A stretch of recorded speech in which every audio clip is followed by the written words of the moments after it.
নমস্কার, হ্যালো ডাক্তারবাবু অনুষ্ঠানে আপনাদের সকলকে জানাই স্বাগত। আজকে আমরা খুবই একটা গুরুত্বপূর্ণ বিষয় নিয়ে আলোচনা করতে চলেছি, সেটা হচ্ছে মুখের ক্যান্সার। ক্যান্সার মুখের যে কোনো অংশ থেকে ঘটতে পারে, জিভ বলুন, গাল বলুন, মাড়ি বলুন, যে কোনো গলা পিছনে থেকে, যেটা আমরা সফট প্যালেট বলি, তালু বলি, যে কোনো জায়গা থেকে ক্যান্সার উৎপন্ন হতে পারে।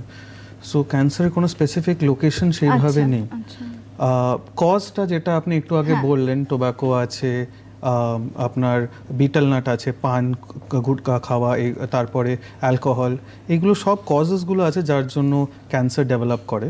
কিছু খাবার খাওয়ার সময় আমাদের যদি পাথর বা কাঁকড় টাইপের জিনিস পড়ে বা কোনো যদি শক্ত কিছু জিনিস, অতিরিক্ত শক্ত মাংসের হাড়টার পড়ে গিয়ে যদি খুব জোরে ট্রমা হয়, মানে ট্রমা পড়ে ওই দাঁতের ওপর, তখন ওই যে দাঁতের ভেতরে যে পাল্প আমি নার্ভ বলেছিলাম, ওই নার্ভ ইনজুরি কিন্তু হতে পারে। অ্যান্ড সেখান থেকে কিন্তু ওনার কোনো গর্ত ছাড়া বা কিছু ছাড়াই সেই নার্ভ ধীরে ধীরে ধীরে ধীরে ডেড হতে থাকে এবং সেখান থেকে উনি ব্যথা অনুভব করে হতে পারে।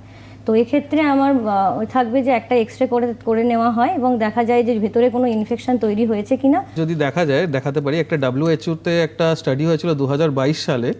সেই স্টাডিতে দেখা গেছে যে ইন্ডিয়াতে যদি ওরাল ক্যান্সার ক্যাভিটি দেখা যায়, মেলে সব থেকে বেশি, in males lip and oral cavity cancer 15.6% than any other part of the body.